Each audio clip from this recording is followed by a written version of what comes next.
Yes, sir. Y'all know the vibes. I'm gonna take it way back on y'all. On the beat. Yeah.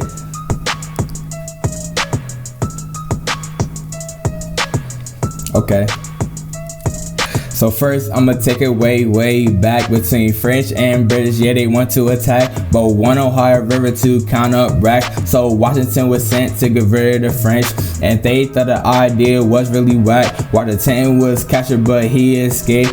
KSA came and it didn't wait. The French made alliance with the Indians.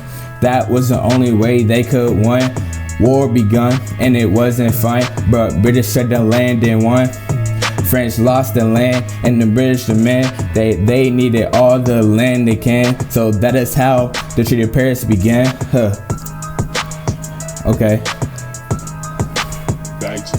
Although the British won, the troubles wasn't done, and tension became like two mad sons. The government made an imaginary line that British subjects didn't find kind. The colonists loved their new land, but the British government realized they needed a scam. They needed money quick, but the colonists had a bone to pick, because they made the stupid act that raised the tax on simple things like tea, sugar, paper.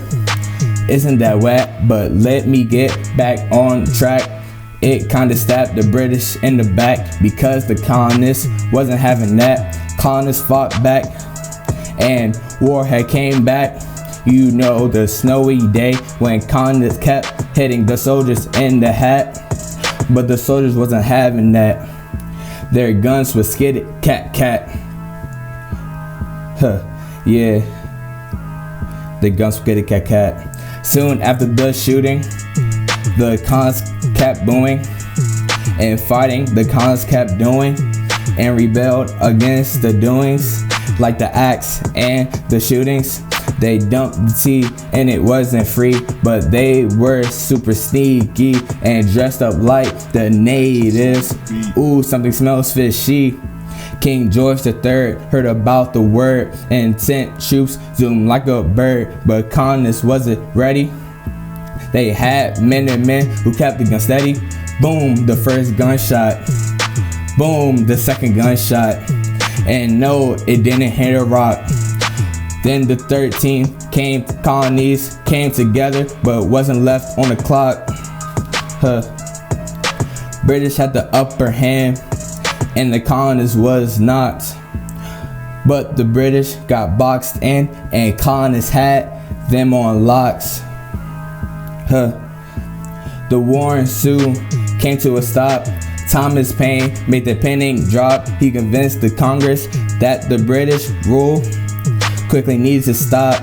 The people gathered in Philly to celebrate the battle of winning and hear the public reading of what they wanted from the beginning. Independence is what they wanted. To live is what they wanted. Liberty is what they wanted. 13 colonies have really done it. So last but not least, the colonists secured the victory, and no one said it would be easy. Cold weather, bullets flying, sounds really bad to me, but the Patriots were determined to fight for their country. Valley Forge with the big man George had soldiers sick, but kept the stick on their side. And it was really long ride, and women free slaves and Spanish were by their side. But war stretched far and wide, and the damage, yeah, it wasn't fine. But the colonists won, and the sun shine. Yeah, that's the nation's pride.